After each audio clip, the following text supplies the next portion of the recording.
آخری نبی حضرت محمد صلی اللہ علیہ وآلہ وسلم کی پیدائش سے قبل عرب میں کچھ ایسے واقعات رونما ہوئے جو اس بات کی طرف اشارہ تھی کہ اس سرزمین پر کچھ غیر معمولی چیز ہونے والی ہے۔ ان واقعات میں ایک حیرت انگیز واقعہ اصحاب فیل اور ابابیل کا حادثہ ہے، جسے اللہ نے قرآن مجید کے سورہ فیل میں بھی ذکر کیا ہے، اور جو عربوں کی تاریخ ایک عجیب ثانیہ تھا۔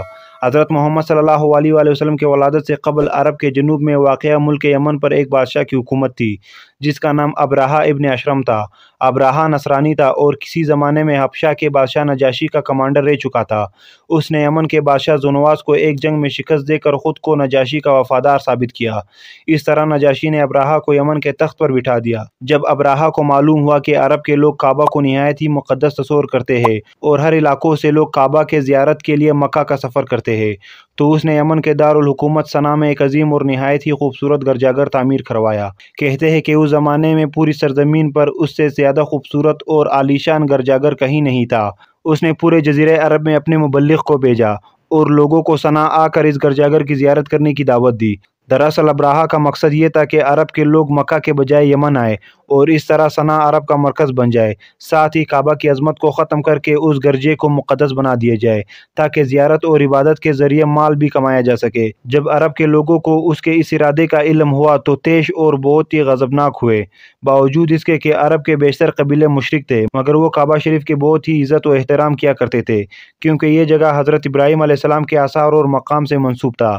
لہذا مشرکین عرب نے ابرہہ کے اس عمل کو اپنے دین کے لیے خطرہ جانا۔ خاص کر قریش مکہ اس پر بہت زیادہ خائف ہوئے، لہذا بنو کنانہ کے ایک شخص غصے میں یمن گیا اور ایک رات اس گرجے میں داخل ہو کر گرجے میں آگ لگا دی، جبکہ دوسرے حصے میں نجاست اور گندگی پھیلا دی۔ جب ابرہہ کو اس کی خبر ملی تو اس نے اپنا صبر کھو دیا اور مسیح کی قسم اٹھاتے ہوئے کہا کہ وہ اپنے اس عبادت خانے کی توہین کا بدلہ کعبہ پر حملہ کر کے لے گا۔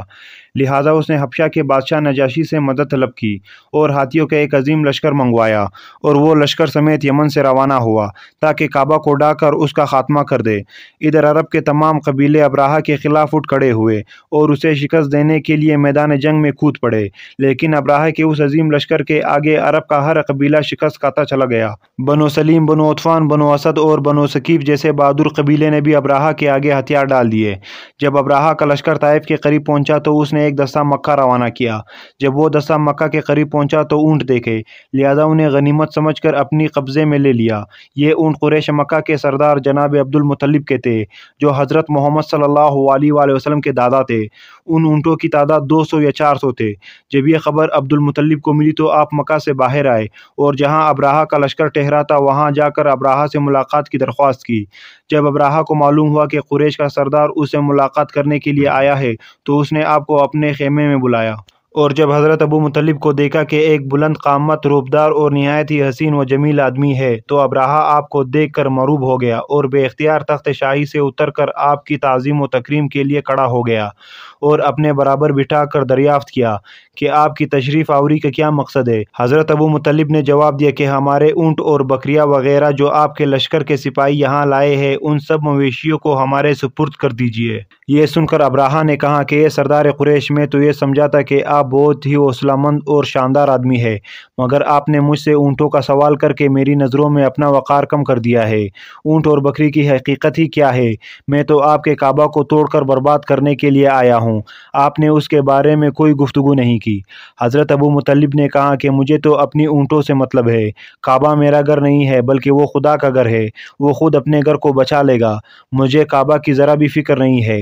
یہ سن کر ابرہہ نے کہا کہ اے سردار مکہ سن لیجئے، میں کعبہ کو ڈھا کر اس کی اینٹ سے اینٹ بجا دوں گا اور روح زمین سے اس کا نام و نشان مٹا دوں گا۔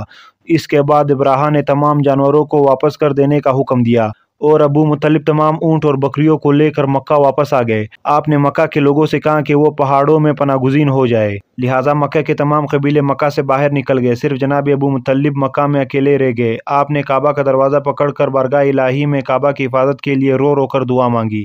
اے اللہ بے شک ہر شخص اپنے گھر کی حفاظت کرتا ہے، لہٰذا تو بھی اپنے گھر کی حفاظت فرما، اور صلیب والوں صلیب کی پجاریوں کے مقابلے میں اپنی اطاعت شعاروں کی مدد فرما۔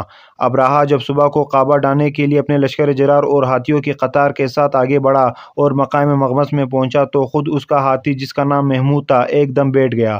وہ اپنے ہاتھی پر جتنا دباؤ ڈالتا وہ آگے نہ بڑھتا تھا، لیکن جب وہ اس کا رخ یمن کی طرف کرتا تو وہ فوراً چل پڑتا۔ ابراہا اس واقعے سے سخت متوجہ ہوا۔ اچانک سمندر کے طرف سے غول کے گول اور جھنڈ کے جھنڈ پرندوں کے آ پہنچے۔ ابابیل کے اس لشکر کے ہر پرندوں کے چونچ اور پنجوں میں کنکریاں تھی۔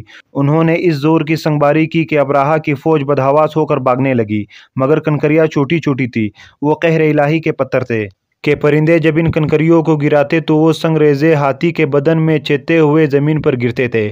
ابراہا کے لشکر میں بگدڑ مچ گئی۔ ابابیلوں کی سنگباری اللہ کی قہر و غضب کی ایسی مار تھی کہ جب کوئی کنکری کسی ہاتھی کے سر پر پڑتی تو وہ اس آدمی کو چیتی ہوئی ہاتھی کے بدن سے پار ہو جاتی تھی۔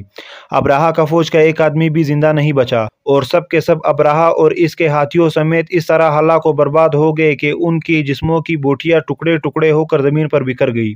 اس واقعے کے بعد عربوں میں قریش مکہ اور کعبہ شریف کی اہمیت و عظمت مزید بڑھ گئی، اور چند مہینے بعد ہی اسی سال نبی صلی اللہ علیہ وآلہ وسلم کی ولادت ہوئی۔ یہ سال عام الفیل کا سال کہلایا۔